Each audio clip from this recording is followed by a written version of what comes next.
I had a real experience of cultural difference recently. I went up, I was doing readings for my new book, and my first readings were in Tennessee, and I asked the organizers how long they wanted me to speak for, and they said things like, one of them said, well, if you don't speak for at least an hour, your audience will be disappointed. So right after that, I went to New York, where I did 4 readings in New York City, and I asked the organizer there how long to speak for, and she said, well, try not to talk longer than 15 minutes. She said, if you stop at 15 minutes, people will still like you and your book.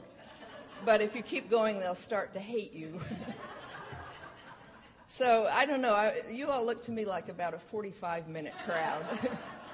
So I'll aim for that. But if you find your love starting to turn to hate, raise your hand and I'll stop. I actually had a very nice PowerPoint presentation that helps me illustrate some of the things I'm talking about, but I can't get my projector to work, so I guess we'll just skip that part of it. Anyway, my book is called Kinfolks, Falling Off the Family Tree, and the what they call the reading line is the search for my Melungeon ancestors. So the first question that I always get in readings and in interviews is, what are the Melungeons? And in fact, in New York City during an interview, the interviewer looked at me and said, okay, so tell me about these Melungeons. The first time that I ever heard of the Melungeons was when I was about 5, and I'm going to read a little section from the book that recounts that episode. My younger brother Bill is clutching his teddy bear, the noose still knotted around its neck. My older brother John and I sit on a carpeted step in the front hallway as the gray-haired babysitter with the crooked brown teeth informs us that the Melungeons will get us for having hung the bear from the upstairs landing just out of Bill's reach in the downstairs hall. What's the Melungeons, I ask. The Melungeons has got 6 fingers on each hand, she says. They grab mean little children and carry them off to their caves in the cliffs outside of town. John and I glance at each other uneasily. When my parents get home from their tea dance at the country club, John and I wait for Bill to tell on us, but he doesn't. He's a good kid. The Melungeons won't be interested in him when they arrive. In her silvery cocktail dress and the spiked heels that make her look like a toe dancer, my mother is very glamorous. The top of her head comes to my father's chest. He's the tallest man we know. He claims he has racehorse ankles. He's madly in love with my mother and is always coming up with corny new ways to tell her so. Tonight, right in front of the babysitter, he says, "Kids, isn't your mother just as pretty as a carnival queen at a county fair? If I put her in a pageant, she'd win the 400-pound hog. But how would I get it home?" Her face freezes halfway between a smile and a frown as she tries to decide if this is a compliment. She was a model at the University of Rochester. In my favorite photo, she's wearing a satin evening gown, standing inside a giant wine bottle, her black hair bobbed. But at home, she resembles Harriet Nelson more than Loretta Young because she hates to buy clothes. My parents share a horror of spending money. Having grown up during the Great Depression and World War II, they say you never know when the next axe will fall. Since my mother is from upstate New York, she doesn't gush like normal mothers. She used to teach high school English, so she's always coaching us on how to pronounce cow in one syllable. Our friends look at us as though we're lunatics whenever we say cow, as she recommends. But our cousins in New York still mock our Southern accents when we visit them in the summer. They say Southerners are stupid. Our Tennessee playmates say Yankees are rude. But I've met plenty of rude Southerners and stupid Yankees. My mother's hobby is curling up in an armchair with the library books from which she's always quoting. When she makes us take naps so she can read in peace, she announces, "I'll but lie down and bleed a while and then rise up to fight again." Once at supper, as she was carving chicken, she looked up and said, "Children, always remember to stab low and pull up." "Why?" I asked. "That way you sever the aorta." She illustrated this in the air with her knife.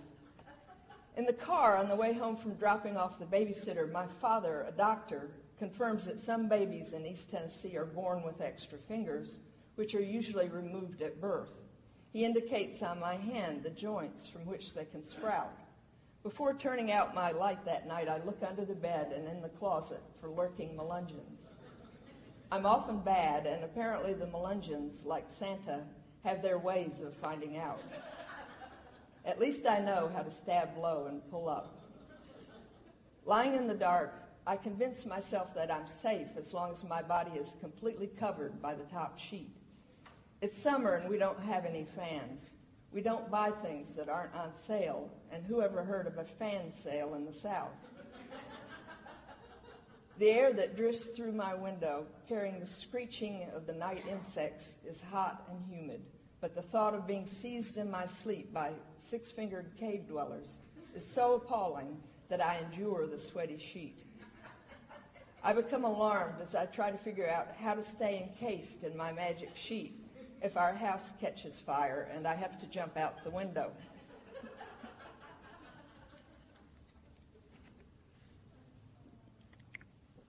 So you can see that I've always had a bit of a lifelong identity crisis. I was teased in the South for the way I pronounce cow, and when I went north to college to Wellesley during the Civil Rights era, I was attacked for being a Southerner. So after college, I lived in Vermont and New York and Paris and London, and in each place I was trying to find an identity that I could adopt that would suit my inner sense of who I was. And during these years, I was mostly supporting myself with journalism. I got a commission from a sociological journal in London called New Society. They wanted an article about the Melungeons, so I thought this would give me a good opportunity to research the boogeymen of my youth. And I learned that they were supposedly living in East Tennessee when the first European settlers arrived. They were olive-skinned, and some of them claimed to be Portuguese. And a lot of myths had grown up around them about their origins. One myth was that they were descended from De Soto's soldiers. De Soto actually passed fairly close by here. I think he went through Macon, over to Augusta, and then over to Camden, South Carolina. And of course, then he turned north and he went up through the southern Appalachians. And of course, everywhere they went, they were raping the poor Native American women, and they were spreading their DNA far and wide. So one theory was that the Melungeons were descended from these Spanish soldiers and their native women. Another theory was that they were descended from, there was a Portuguese soldier named Juan Pardo who was sent into the southern Appalachians to build a series of 5 forts, and each fort was manned by 10 to 30 men who were ordered to hold the fort until given orders to do otherwise. And then the Spanish commanders withdrew and went back to St. Augustine and just left these guys in their forts. So one theory was that they took native wives and that the Melungeons were their descendants. Another theory was that the Melungeons were descended from Portuguese sailors who had shipwrecked along the outer banks of North Carolina and then worked their way inland. Another theory was that they were descended from the survivors of Sir Walter Raleigh's lost colony on Roanoke Island. And most of the academic researchers thought that the Melungeons were one of some 200 groups found in the southeast, as far north as New Jersey and as far west as Louisiana, called triracial isolates. And they were thought to be the result of mixing among the Native Americans, escaped slaves, and European fur traders and trappers. But the end result for the Melungeons was that by the 19th century, some of them were labeled free people of color. And in the 19th century, you were vulnerable to being labeled a free person of color just on the basis of dark skin. It didn't matter whether you were Mediterranean or South Asian or Middle Eastern or Native American or African. If you had dark skin, you were in danger of being assigned to being a free person of color. And if you were, then you weren't allowed to attend white schools or to marry white people or to vote, and you weren't allowed to testify in court against white people. So it was very easy to push free people of color off their land, and there wasn't much they could do about it. So groups of these people went to land that nobody else wanted, like swamps and mountaintops. And one such mountaintop is called Newman's Ridge. It's located outside of Sneedville, Tennessee, in Hancock County, East Tennessee. And so this is supposed to be the epicenter for Melungeon settlement. So I decided that I would go to Newman's Ridge and try to find some living Melungeons to interview for my article for New Society in London. And I'm going to read a little portion that describes this trip.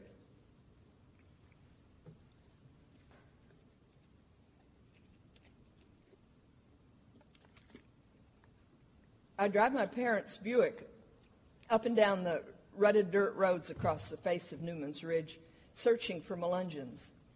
50 years earlier, several hundred people lived here. Now all I find on the densely wooded cliffs are a few vacation cabins, a deserted church, and the ruins of some farmhouses and outbuildings, and fields overrun with briars and saplings. The only signs of life I discover are a couple of new ranch houses on the main road and a well-tended cemetery on a slope overlooking the Cumberland Mountains, which stretch ridge upon ridge toward Virginia. Wandering among the headstones, some merely flat rocks with names and dates scratched onto their faces, I find several of the traditional Melungeon surnames: Mullins, Collins, Goins, Gibson. Whatever their hardships while alive, these Melungeons are enjoying in death some of the most spectacular views I've ever seen. I drive into Sneedville, park, and stroll around the streets past the usual feed store, drugstore, grocery store, hardware store, and funeral home found in any rural county seat. In the 18th century, this spot was a favorite meeting place for trappers and hunters who called it Greasy Rock. The few people I pass look just like the farmers who used to gather on Broad Street in my hometown of Kingsport on Saturday mornings, and I don't see a single extra finger. I phone a woman with a Melungeon last name, a friend of a friend. She lives close by and comes down to meet me on the main street. An attractive woman in a tailored suit. She looks like one of my grandmother's friends. We sit down over coffee in a small restaurant and discuss the weather and our mutual acquaintances. Eventually, I tell her about my proposed article, asking her if she's Melungeon and whether I could interview her. She gives me a look that would wilt a stalk of celery. Too late, I remember how to operate in the South. You must never ask a direct question. Most Southerners have plenty to hide, but they consider it rude to refuse a request. Therefore, as in China, good manners here consist of never putting another in the position of having to say no. My family is descended from De Soto's exploring party in the 16th century, she replies icily and with finality. As I drive back to Kingsport with no material for my article, I remember too late having been warned that calling someone a Melungeon in Sneedville is like calling a black person the N-word. I've been impersonating a Yankee for so long that I've forgotten the Southern codes, which have remained remarkably intact, like insects in amber, despite the widely bruited homogenization of America. In New York, a murderer will walk right up and shoot you. In the South, he'll bring you casseroles until he gets to know you, and then he'll shoot you. As I drive back to my parents' house, I run a gauntlet of churches in competition over which can post the most clever sayings on its illuminated signboard out front. Today, the Bethel Presbyterian sign reads, "A sharp tongue can cut your own throat." Across the highway, I pass the Bellevue Christian Church, whose message is, "If God filed a 1040, could he claim you as a dependent?" As I ponder this, I study the marquee at St. Luke's Methodist next door. Today is a gift. That's why it's called the present. The Glenview Baptists across the street warn, "The wages of sin are death. Repent before payday." I like that one, but I decide that today's winner is the New Covenant Free Pentecostals down the block with their, "If you give Satan an inch, he'll become your ruler." I'm sitting in the backyard of some of my parents' friends whom I particularly like. Throughout my childhood, they always bought whatever junk I was selling for school fundraisers.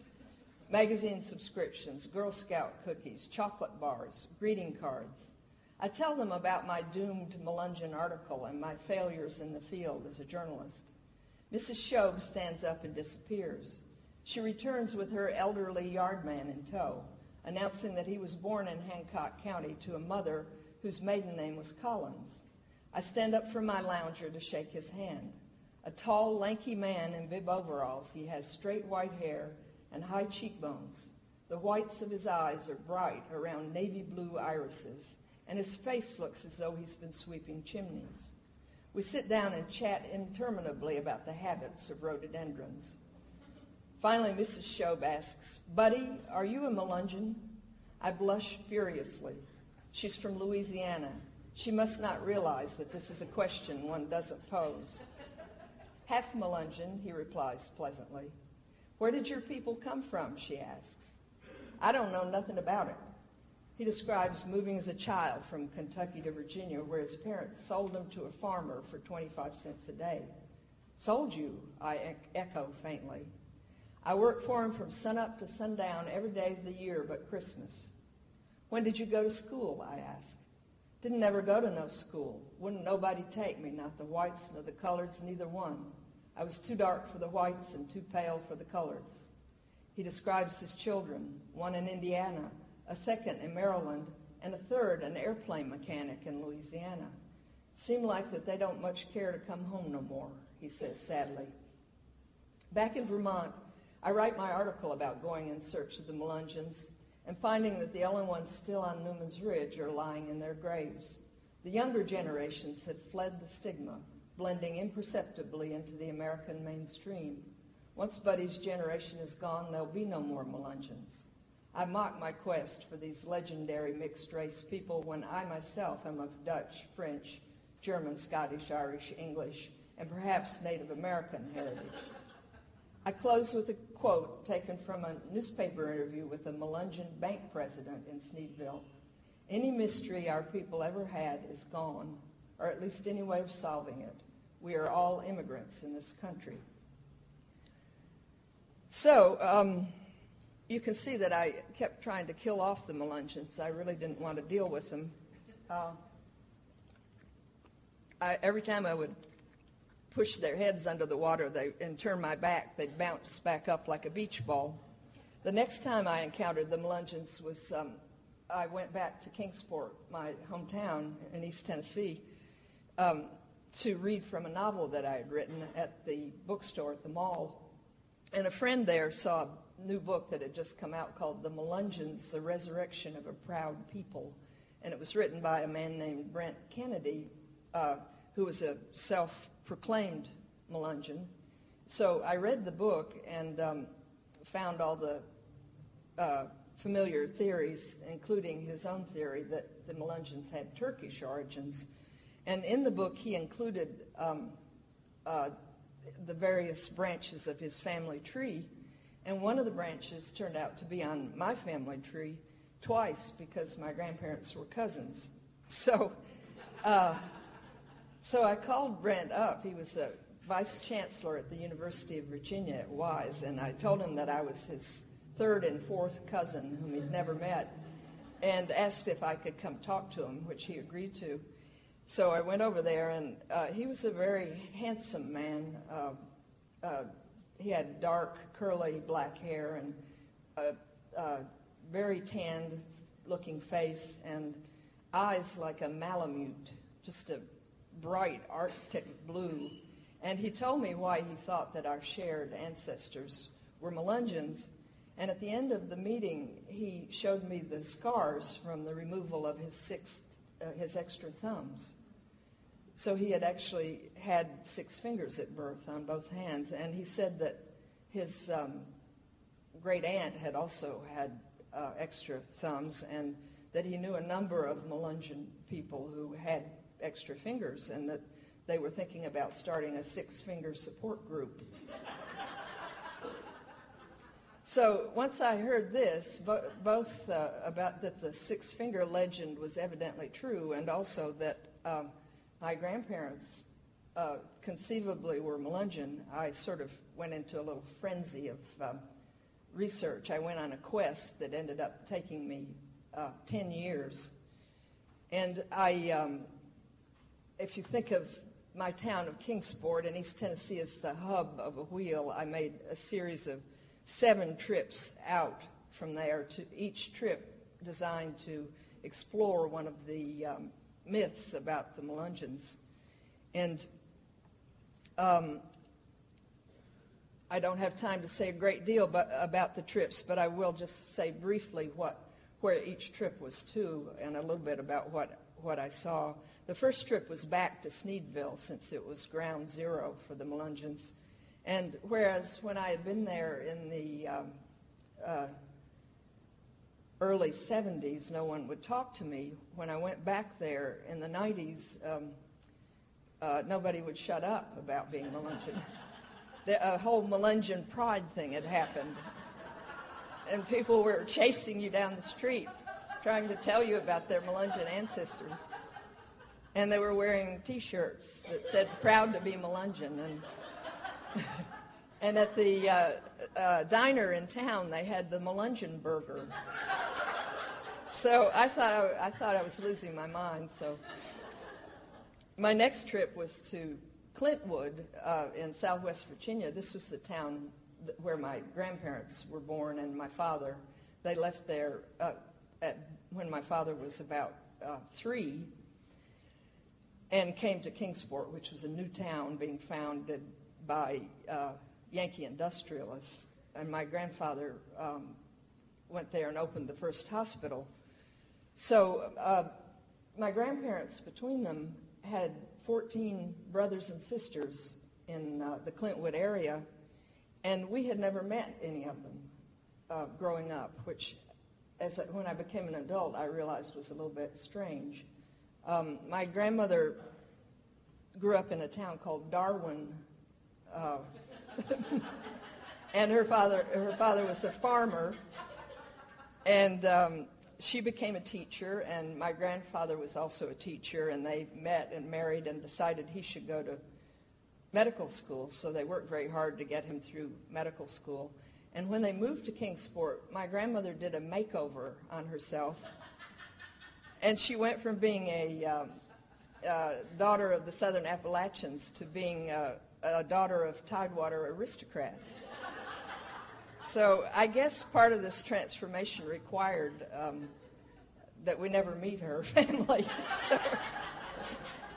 So I didn't meet them until I was in my 40s, I guess. And they had a lot of interesting things to tell me, which some of which I talk about in the book. And one of them had a book that was about 2 inches thick of oral histories that had been collected from the original founders of that county, and many of whom were my ancestors. So that was also quite revealing. My next trip was down to the town of Santa Elena, which is on Paris Island opposite Beaufort, South Carolina. Santa Elena was the Spanish capital for La Florida, which is what they called the entire southeast. And at its peak, this is something, I don't know about you all, but I never studied it in school. At its peak, it had about 400 residents and 60 houses, and it's being dug up now by university archaeologists. And so I went down there to visit the dig, and this was the town from which Juan Pardo, the Portuguese soldier, was sent into the Appalachians to found the series of 5 forts where the men were abandoned and never heard from again. The most interesting part of my research was these archaeological digs. I visited that Spanish town. I visited 3 Native American villages from the 15th century in the Appalachians, and I visited 2 of the sites of these forts. One of them's being extensively dug up right now. And these are all very recent digs, because it's only recently that that we've been willing as a country to acknowledge that there were people involved in the founding of America who were not British. So finally the Spanish sites are being dug up, and some of the Native American sites. I also made a trip to the Outer Banks of North Carolina to look into the theory of the lost colony being the progenitors of the Melungeons. And probably you remember from school that when their governor, John White, returned from England with new supplies, that the colony was missing, and the word Croatoan was carved on a tree.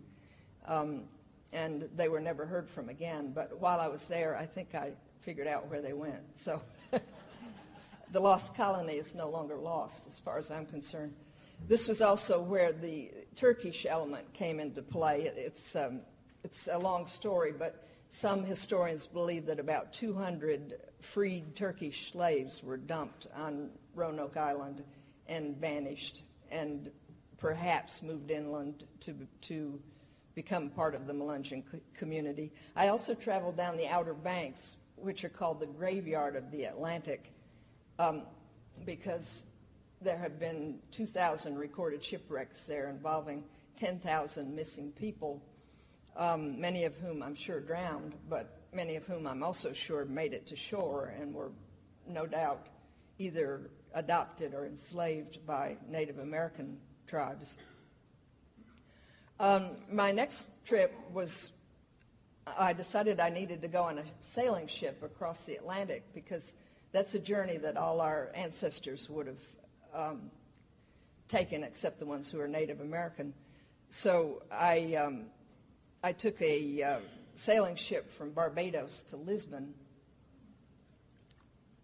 The currents and winds in the Atlantic are in a figure 8. They're counterclockwise in the North Atlantic, and they're clockwise in the Southern Atlantic.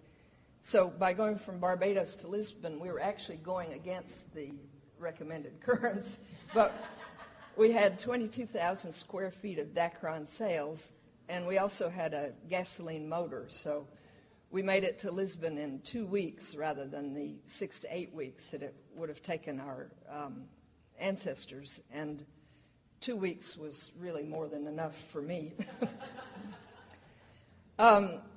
Once I got to Lisbon, I rented a car and I went up to Galicia, because that's the area that many of the men that were abandoned in the forts in the southern Appalachians came from Galicia. So I wanted to see their homeland, because I'd become kind of attached to these men by now. Then I got a plane and went to Istanbul and drove around Turkey and followed up a lot of leads about the possible Turkish connections. My next trip was to Jamestown, because I wanted to look into the triracial isolate theory. Jamestown was where a lot of the early interracial mixing occurred. The work at Jamestown was done by 50,000 indentured servants from England and Ireland. There were also 22,000 Powhatan Indians on the northern neck in the beginning. And after 1619, there were African slaves. And there was also a large population of free blacks, because in the early years of Jamestown, there were various routes to freedom for African slaves and African indentured servants. I also followed something called the Occaneechi Path from the northern neck of Virginia to the Piedmont tribes of North Carolina.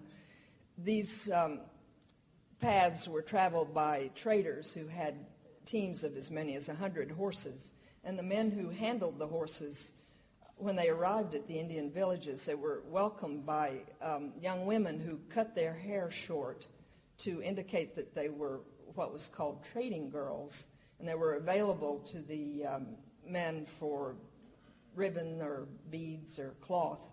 And since the tribes at that time were matriarchal, any children that resulted from these matings would have been adopted into their mothers' clans.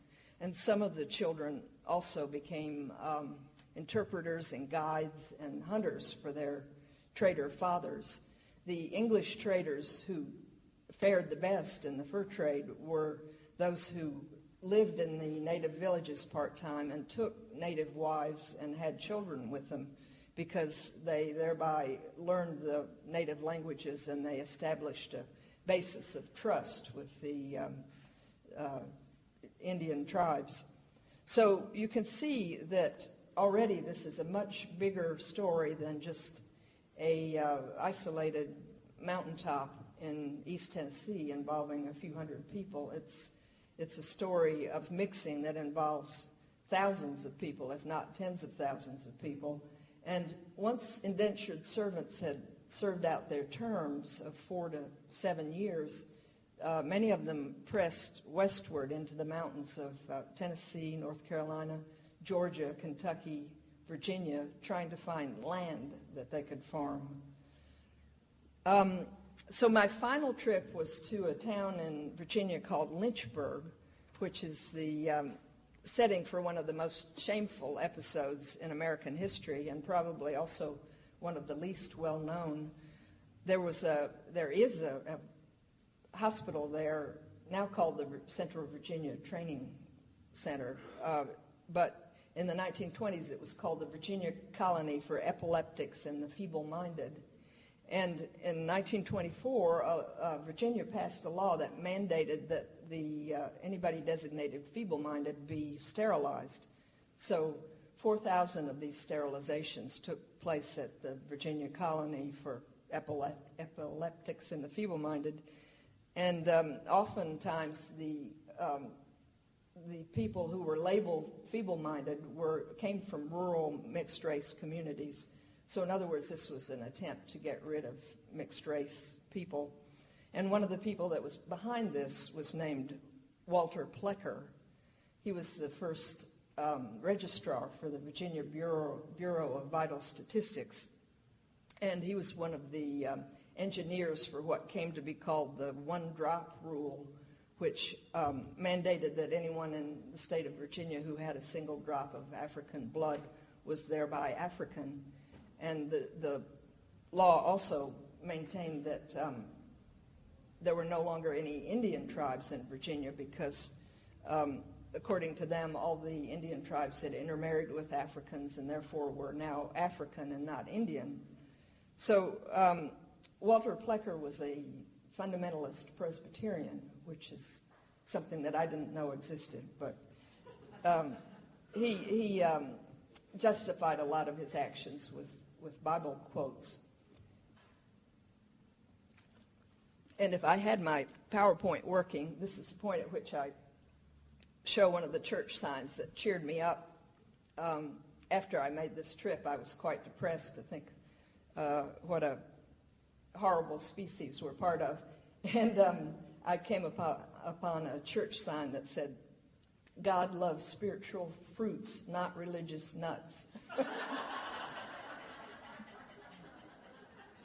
It was funny. I started thinking that I was getting messages from the cosmos, because every time when I was most despondent I was really reading some very grisly history about epidemics and massacres and famines and slavery. And every time I was getting really depressed, I'd come across a church sign that would cheer me up. So I started thinking I was getting special messages from the cosmos, and that was when I realized I better wrap up my project and write the book and be done with it. Another of the signs that I particularly liked was never give up. Even Moses was once a basket case.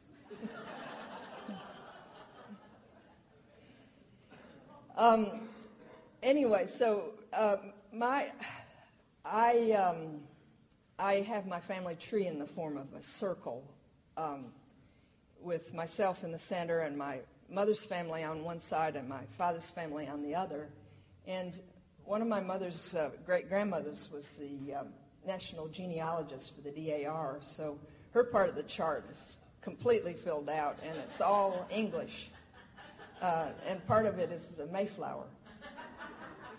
And then there's one of my cousins on my father's side who has traced his family, the Vanovers, back to Zeeland and the Netherlands. And then there's a part that's German that's been fairly well filled out, and a part that's Irish. So that was what I was raised believing that I was, and in fact I am partially.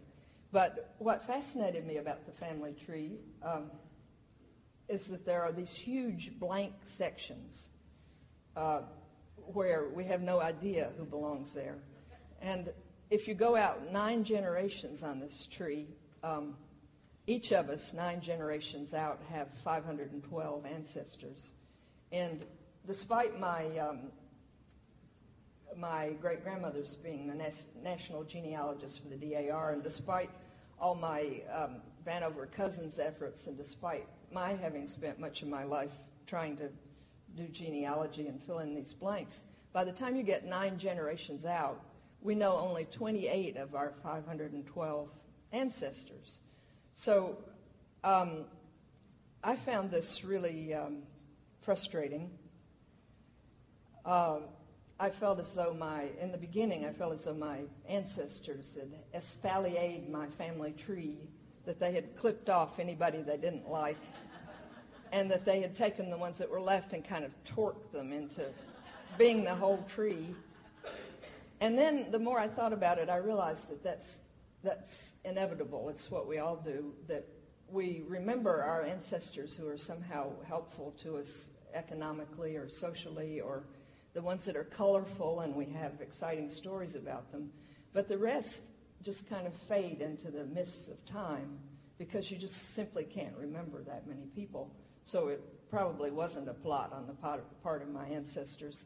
But I heard about 5 years ago about a DNA test that had just been released that would give you the percentages of your ethnicities so that you could at least have some vague idea of who belonged in all those blank places on the family tree. So I ordered a bunch of DNA kits, and anytime anybody opened his or her mouth in my presence, I inserted a foam brush and scrubbed their cheek. So I tested myself and my family and several of the families in town that believed that they had Melungeon ancestry, and learned some very interesting things. As an example, my own results were that I was 42% Eastern Mediterranean, in other words, Greek, Turkish, and Italian, and about an 1/8 Native American, an 1/8 South Asian, which is Indian, Pakistani, and Roma Gypsy, an 1/8, South Asian, an 8/8 Middle Eastern, and 4% Sub-Saharan African. And of the other families that I tested, not everybody had all those categories, but everybody had 4 or 5 categories, and everybody had different percentages. Like some families had more Native American, or some had more Middle Eastern, or some had more Sub-Saharan African, but it suggested to me that One theory about the origin of the name Melungeon is that it comes from the French word mélanger, meaning mixed. So it seemed to me that this is what the Melungeon families have in common, is the mixture. It's not the same mixture, but it's a mixture of similar elements in different proportions. The other thing that I learned was that my siblings had different results from me. They didn't have all of my categories, and they had different percentages. And through my study of DNA, I learned that you share only 50% of your DNA with your siblings, which explains why you have children in the same family who look so different from each other. So essentially, unless you have an identical twin, each of you is absolutely unique in the world and in world history. Like snowflakes. Somebody said to me one time, how does anybody know that every snowflake is different? But in theory, every snowflake is different. And in theory, each of us is unique in the world. And it kind of reminded me of something I heard Lily Tomlin say a few years ago. She said, always remember that we're all in this alone. But at the same time, the other thing that my study of DNA taught me was that although we're each unique, we're also remarkably similar. We share 96% of our DNA with chimpanzees. We share 99% with each other, and the genes on which we differ determine hair, skin, and eye color, hair texture, height, build, disease susceptibility, metabolism, various types of intelligence. So in a very real sense, our differences are only skin deep. And to use another cliche, you can't judge a book by its cover. By that I mean that I know through my study of DNA, I've met European-appearing men who have African Y chromosomes. And I also know African-American-appearing men who have European Y chromosomes. So the take-home lesson for me from all this is that there's no such thing as separate and distinct races, and that we are all mixtures. And not only are we all mixtures, but we are all cousins. Because one thing that most professional geneticists have come to agree on at this point is that we all descend from a genetic Adam and Eve. The genetic Eve lived 150,000 years ago in East Africa, and the genetic Adam, they didn't know each other because the genetic Adam lived 60 to 80,000 years ago, also in East Africa. And the genetic Adam left East Africa to go to Yemen with the descendants of the genetic Eve, and then they spread out from there to populate the entire globe.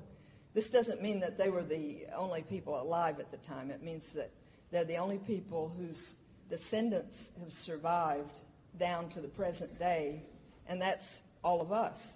So in a very literal sense, we are all varying degrees of cousins to each other.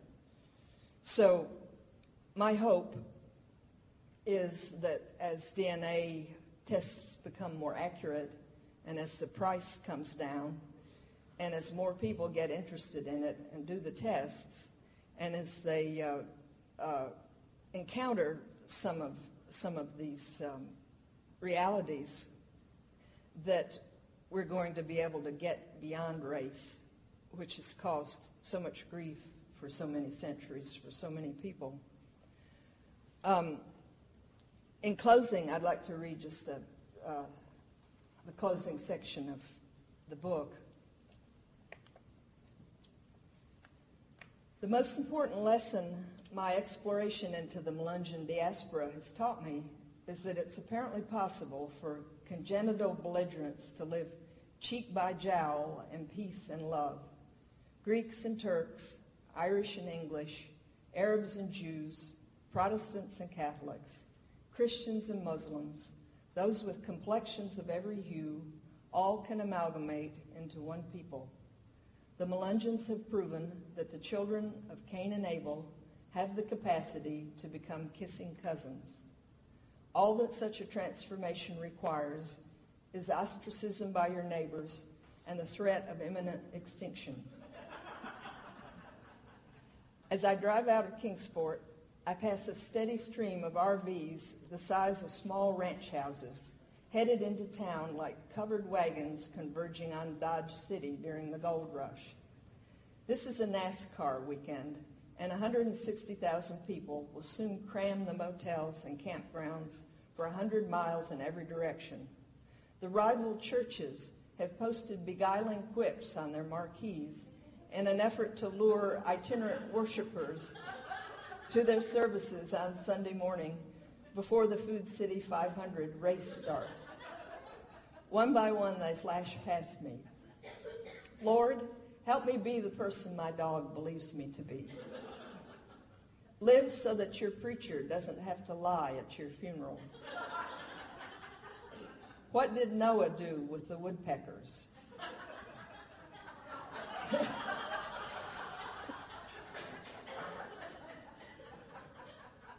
Blessed are the NASCAR fans, for they shall pay local sales tax. That's my personal favorite. It's past time for me to retreat to the shores of Lake Champlain. I've started wondering whether I could make a living down here, composing slogans for church signboards. So that's it, and thank you. Thank you.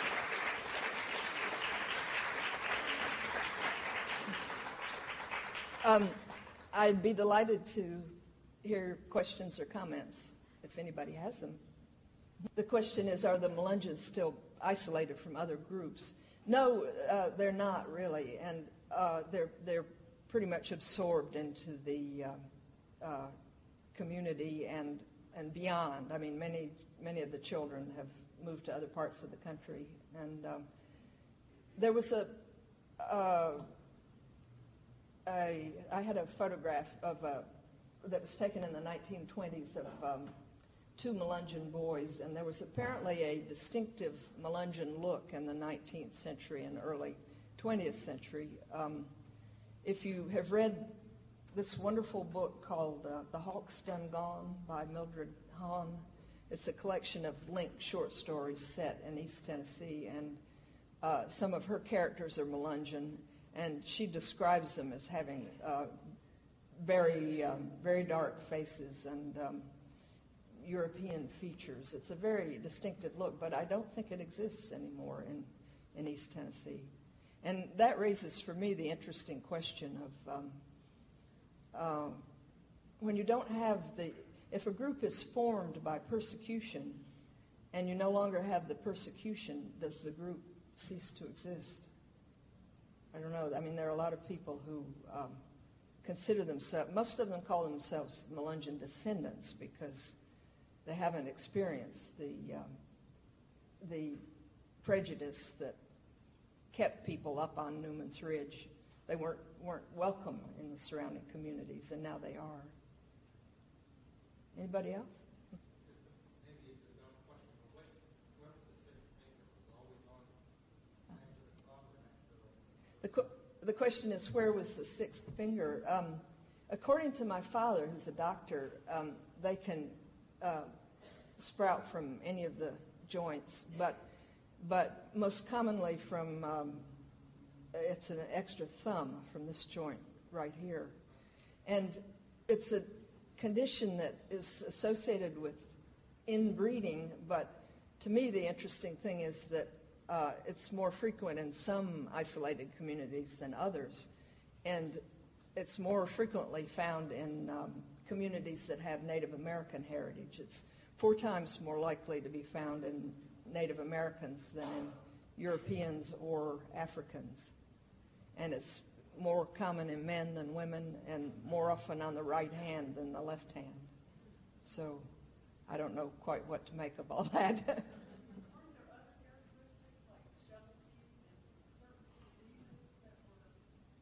The question is, weren't there other physical characteristics?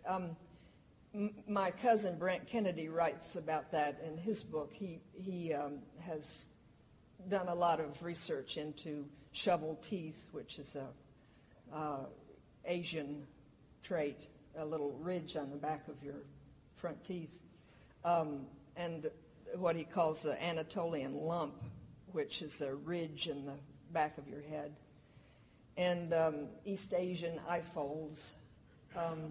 The one that I found in myself is called the Mongolian blue spot, and that's at the base of your coccyx, and it can be either the color of a bruise or dark brown. And mine is the color of a bruise, and it's about the size of a quarter, and it indicates non-Northern European ancestry, usually. And I never knew it was there until I belonged to this DNA group on the internet, and they started discussing Mongolian blue spots, so I immediately went and got my mirror and started looking. I thought I just sat down too hard, so I kept looking at it over the course of several weeks because I'm in the family of physicians, so you have to submit everything to the scientific method. So it didn't go away, so I accepted that it was a Mongolian blue spot. Before you finish, tell us about your brother John's, why he's popular in the Melungeon circles. Betsy wanted me to say why my brother John is so popular in Melungeon circles. He was the first to propose that when Melungeons meet each other, they give each other a high five and say, "Give me 6."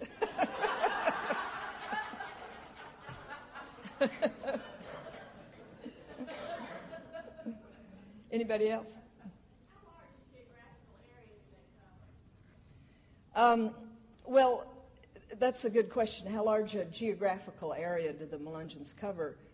There are two separate definitions of Melungeon, and there's a lot of squabbling in the Melungeon circles. The strict definition of Melungeon is the people who were on Newman's Ridge near Sneedville in the 19th century, some of whom were labeled free people of color, and those who had the traditional surnames, which is Mullins, Collins, Goins, Gibson, and Bowling. So by that strict definition, it's just basically that area of East Tennessee. But, of course, the other argument is that daughters from all those families married men with different names, so the heritage spread, and there wasn't room enough on Newman's Ridge for all those large families, so, of course, they went elsewhere. And I've seen the larger definition encompass about 200,000 people throughout the Southeast. So I don't know. The answer is probably in the book, but in doing your travels, did you fill in any of those gaps in your family circle? In doing my travels, did I fill in any gaps in my family circle? Yes, I work pretty hard at my genealogy, and I do occasionally get a new name and fill it in. But the problem is that for those of you who do genealogy, you'll probably recognize this. Along about 1750, you usually run into brick walls because so many people were illiterate, and they were living on, they were squatting on land that they didn't own, so there were no deeds. They didn't have churches. The church was a circuit rider who came by every month or two. If they were illiterate, they couldn't write births and deaths in the family Bible. So sometimes I have a lot of just complete dead ends. Anybody else?